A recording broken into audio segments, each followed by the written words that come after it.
Hello, everyone. Welcome to Rubies Talk with Titi. Today, we're going to be having a discussion centered around the topic of marriage. I decided that, we're going to start with some of the things that we were glad, we got to know, before going into marriage. And before I go further, I have a guest on today's podcast. Her name is Bimbo. She's a very good friend of mine. I've known her for about 13 years now. Bimbo has also been married for about 10 years, just like me.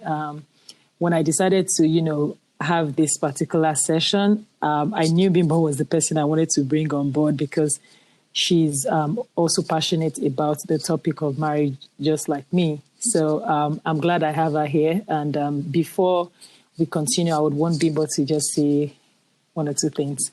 All right, Bimbo, welcome. Thank you so much, Titi. Thanks for the opportunity. I am delighted to be here and sharing this platform with you. It's I appreciate the privilege given, and I hope that I will be able to impact as much as you would want me to. And I also hope that the listeners would have an interesting experience with us today. Thank you so much. All right.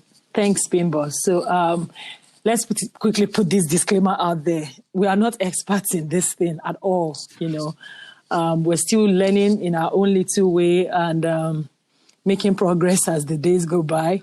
So like I said, what we're trying to talk about today are some of the things that, we're glad we learned before going into this institution of marriage. I feel like marriage is one of those things that gets a lot of people talking, and that's because it is centered around love. A lot of people love love. Not many people have good experiences in marriage, and some people have good experiences. And what you know or don't know can be a determining factor in how successful anything you're trying to do, becomes. It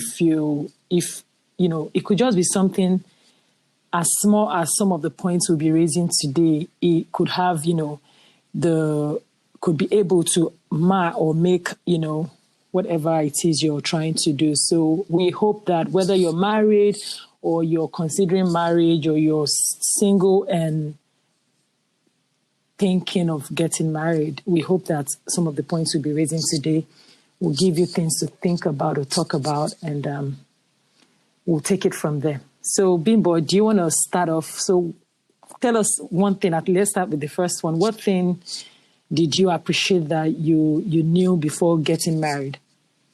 Okay, thank you so much, Titi. I would say getting into marriage for me was not something that happened by chance.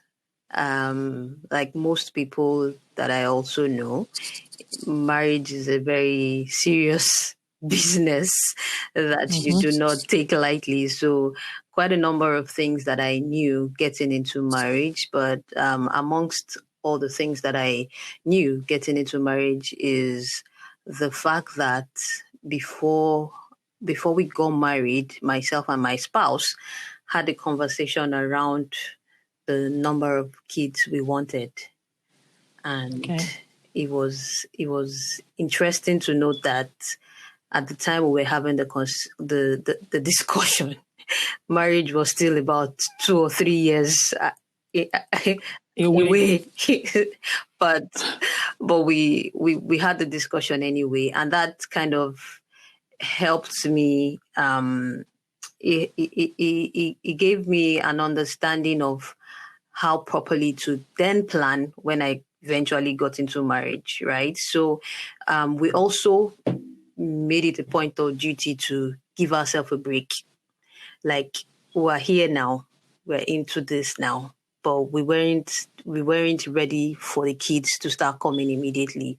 So those were also part of the discussions that we had. And so you had to wait for like some months, a year or something? Yeah, almost a year though. The plan was to wait for a Wow. year, and Wow. towards the end of that year, it was beginning. It was getting so obvious that okay, I wanted a child now. Oh, okay. And it's funny, you know, because so many people go into marriage thinking, many people don't think about these things. Like they get into marriage. I think I'm on that table, right?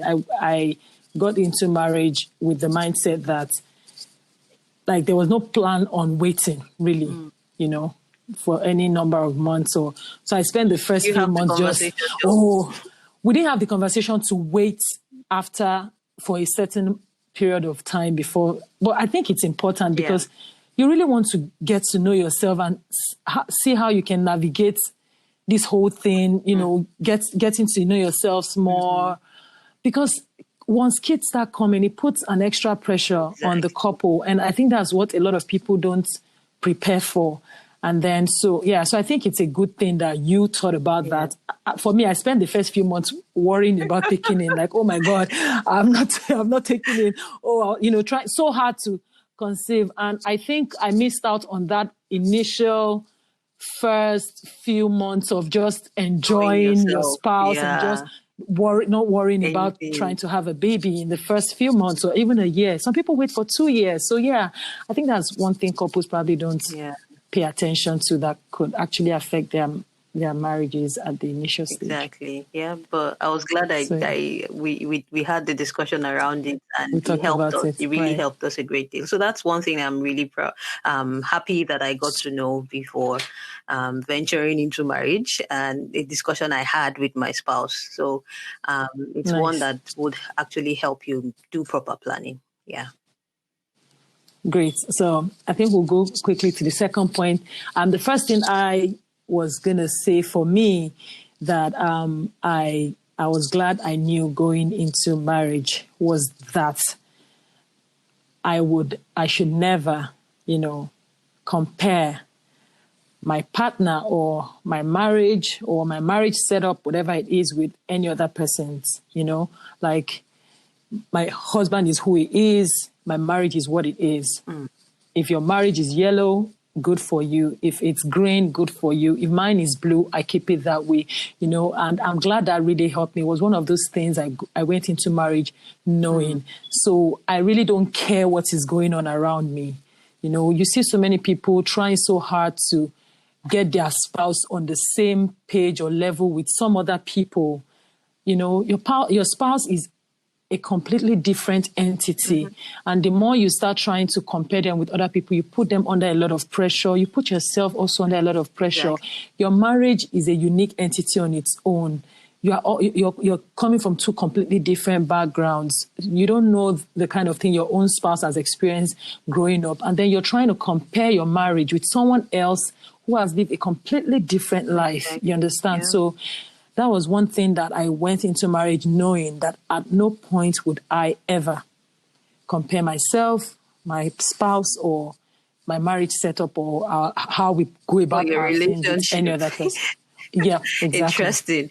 Well, it was something I knew, but I had to learn the hard way. Talking about comparing, there was a funny experience I had when I was still courting my husband then, and I used to compare him a lot to one of my boss at that time. Like I used to see the communication, the way they were communicating. By the way, I know this person Bimbo is talking about because Bimbo and I used to be colleagues back in Nigeria. She's actually in Canada right now. And so I kind of know, I think I know who she's talking You about. should know the person because, yeah, I felt so bad at that point because the level of rapport that this couple had, they were even married, and then here was I with my fiance who never used to bother so much about checking on me. He could check on me maybe at the close of business, but I mean, while we are at work, have you eaten today? Where are you? What are you? Do you know those kind of? I used to compare a lot. Like, how can you be saying you want to marry me and this is a married couple here? This is what they are doing. And Oh, God. it became it became a really big issue at some point. But I would say I learned quickly enough not to compare on that basis, because at that point it was beginning to put pressure on our relationship, really, because I felt he wasn't doing enough. Like, you were not doing enough. If you were going to, if I was going to settle with this person, then he should show he cared. Interestingly, the Yeah. young man did care, but he had other ways of. He's just a different, and then he's a Different different person. person, I right? couldn't compare with someone who Yeah. was 24 hours on the phone with his wife or with with her husband, and I just had to take it that way and accept who I had decided to go with, To and be with. it was in my best interest. And the interesting thing is, the side where your husband might have his own strength, you might not, when you start comparing, most times when we compare, we're focusing more on the weakness. weakness or the part where we think he or she can do better. Yeah. And then you forget the good things your spouse can do or has that this other person you're trying to compare them with may not have. Yeah. Exactly. So yeah, it's a very important thing to consider. Thank you, Titi, for that. Yeah. Okay. So, Yeah, that takes me to the next my next point point here. The something else that I considered before going into marriage was the issue of financial independence as a lady. As much as I loved this guy and I wanted to be with him, I kind of set a target for myself. Like, I can't be married without some level of financial independence. Like, yeah. Some people see this marriage experience as a settle. Is it settlement? Is it settlement is called, or like I want to settle down? Like, God has finally answered my prayers, and this man will take away all my financial, spiritual, and emotional trouble. But it's not entirely that way. So for me, I had a mindset of working and earning my own money to be able to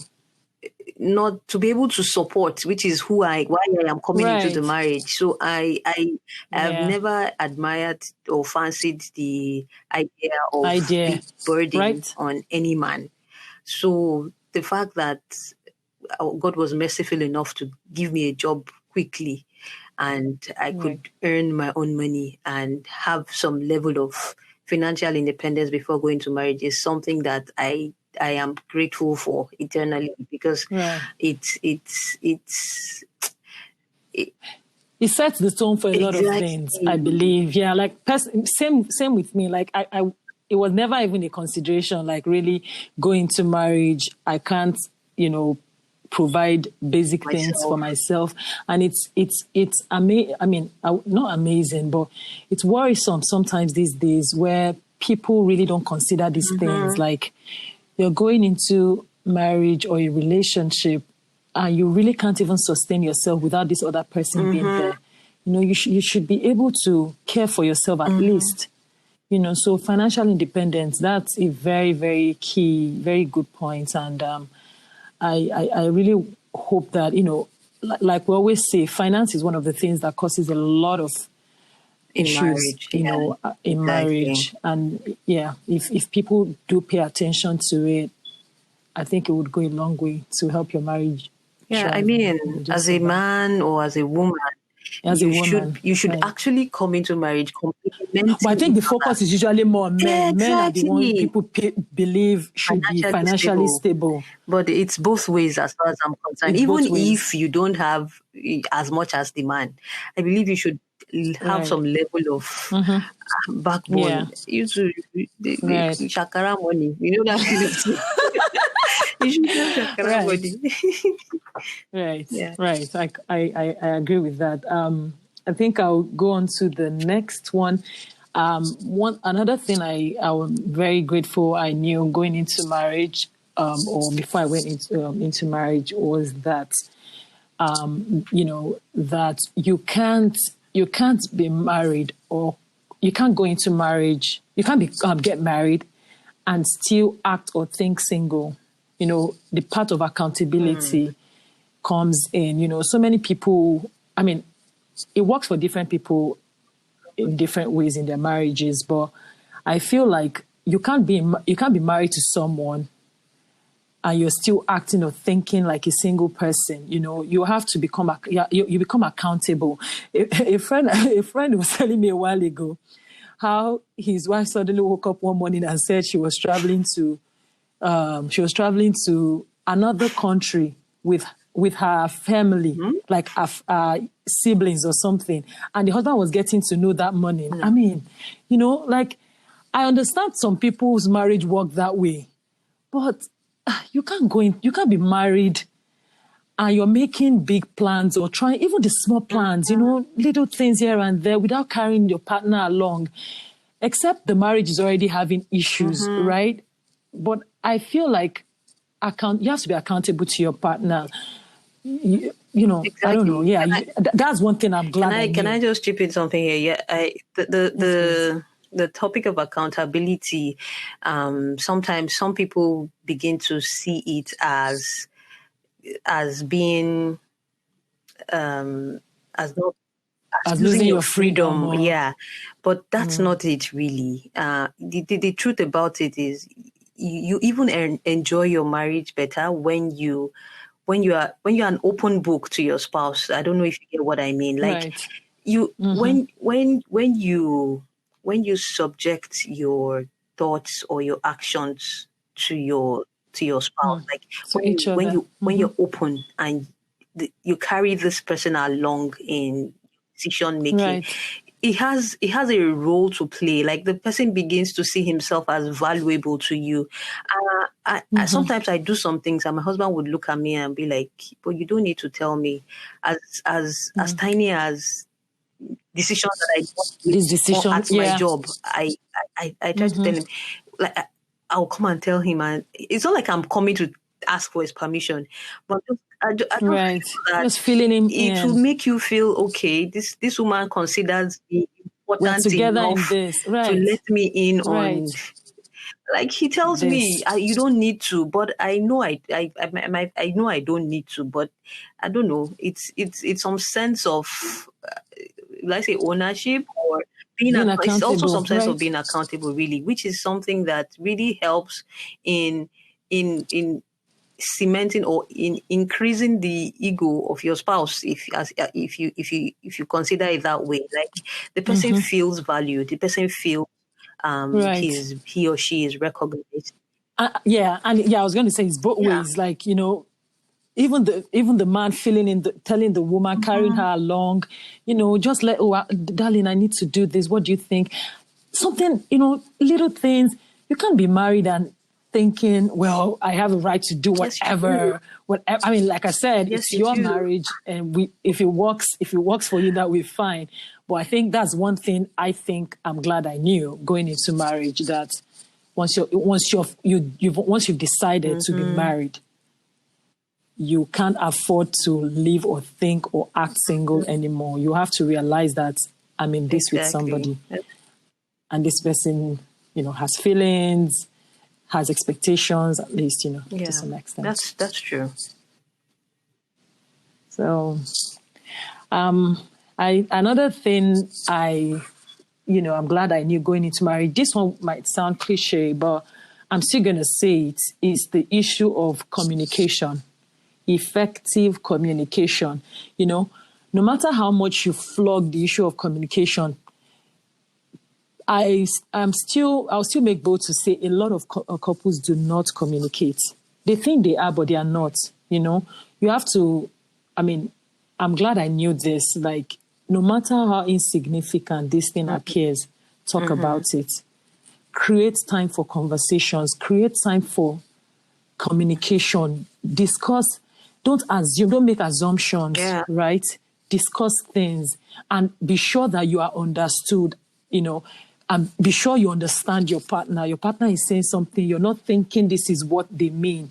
You're actually understanding what they are trying to say. That's a lot of things, I feel like if we are able to understand going into marriage, it would help. I know people who set maybe twice a week we have to sit down and talk about things. Like we are sitting down now. So what exactly are we talking about? Not like you have any, but something would always come up, communication, very, very key. Sometimes you're online, people come online, oh, my spouse, blah, blah, blah, blah, blah. And you're asking, you shouldn't be telling us. Did you guys sit down to talk about it at all? Exactly. Yeah, that's true. Communication is key. The issue of communication is when I say I don't want to say it's an institution on its own, but it's so huge. Yeah, there are different ramifications to it. I'm actually reading. I'm not done with it. It's a book on communication. It's titled Communication Miracles for Couples. I can't remember the author now. I'm very bad with names of authors. I don't think so. You pass it down. As soon as he catches my passing. And I was reading some dimensions on this communication topic, and I'm like, communication thing. Wow. Like there's some things that we really do not consider as communication, but they actually are communication. And there are aspects to it. There are things that you can do that would help even the so-called communication between you and your spouse. Like, for example, you have a spouse who is concerned or worried about a particular thing that you're doing that they are not happy with. And the way this spouse communicates his or her displeasure is probably by nagging and throwing tantrums and all of that. Tantrums. Or passive aggression. But the truth about it is there's a way around communicating this thing that if you take your time to accept the fact that, yeah, I understand that you feel this way about it, and I know I can be a jerk sometimes, and then you acknowledge the person's pain. It kind of, in a subtle way, resolves the problem. Like when you acknowledge the person's pain, you accept the fact that you're actually you're actually not your money, and then you acknowledge that this is what I'm actually doing that is wrong. Your spouse eventually begins to appreciate the fact that you're actually seeing I'm in pain, and you acknowledge the fact that you are the one causing me this pain. You're not totally seeing me as just being a nag as a woman, for example, but you are also seeing that the reason I am this way is because of. It blew my mind. I'm still trying to. I'm sure I'm not putting it well the way it is, but I'm like, Bimbo, I think another thing we mustn't. I mean, we should consider is I also know that some people are not natural communicators. You understand? Like we have different temperaments. There are some people who enjoy having conversations. Like I know. I mean, I've had talks with some of my friends who tell you. He doesn't even like talking about things. There are some men like that. They would rather just be quiet, like, okay. Some women too are like that. Yeah, they just be quiet. But it's very key. That's why I didn't want to just take it as one of those things where I feel every couple should know. No, communication is key. You have to talk about these things. And I'm glad I knew going into marriage, we try our best to make sure we stay on top of, like, we talk about it. We can't overemphasize communication. And I think it's one thing everyone should consider going into marriage. That's true. It helps. It really helps. Yeah. Like, you don't get to sweep things under the carpet. Trash it. On the carpet. You don't make unnecessary assumptions. You don't build, things don't get to build up until, yeah. So the last thing, I think, so we don't run out of time. The last thing I wanted us to talk about, which we'll be wrapping up with Bimbo, is the issue of, going into marriage with the mindset of being a team. You have to, I'm glad I knew that going into marriage, it is you and your spouse against the world. It's not the other way around. Very important. it is the two of you. Let it not be said that you're married to someone and their allegiance is with some other persons or some other, you know what I mean? Like, I mean, let it not be said that you're married to someone and you're conniving with a third party to hurt your spouse. You know, you see a lot of that happening and you're wondering, marriage, marriage, how would the marriage work? Yeah. So marriage is a team, it's teamwork. It is you and your spouse against the world. I am glad I held on to that mantra, and I'm glad that, the person I ended up with also sees it that way. Unfortunately, people have gone into marriages without the other party seeing things like that. People will connive with their families, connive with their friends. Yeah. And, the wife is here or the husband is here and a man is planning things against his wife with his friends. And, that's something that cannot be overemphasized. If you're not a team with your spouse, then I wonder who else you will be. I wonder what you're doing. Yes, because the only way you can make the marriage work is if you work together. The Bible says, "Can two work together except they agree?" Yeah. The ultimate outcome of your marriage, or the ultimate whatever your marriage would be, or what it would look like, is totally dependent on what you both make of it. So if you cannot come together as a team against whatever forces, for example, you find people trying to conceive, and they now you have a woman who's trying to conceive, and the spouse the spouse is conniving with his family against, as in it's unimaginable. Like, who else do you stick with at that point? This woman is going through a lot already. You're both going through a lot. So if you don't come together and pull up a strong force against whoever, your parents, your spouse, your wife's parents, whoever, then the center will not hold. Exactly. What exactly are you marrying? What exactly are you marrying? So you have to both agree to make it work. You have to be on the same page because challenges will definitely come up in the marriage.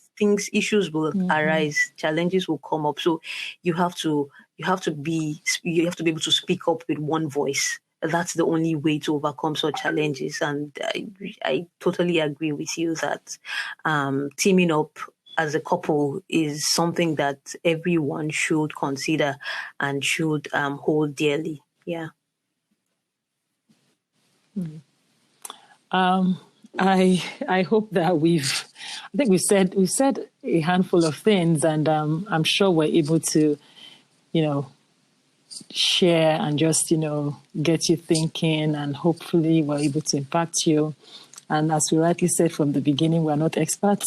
We're only talking from experience. Our experiences. Yeah. So I'm hoping that the next episode we're going to be talking about the things that we wish we knew going into marriage.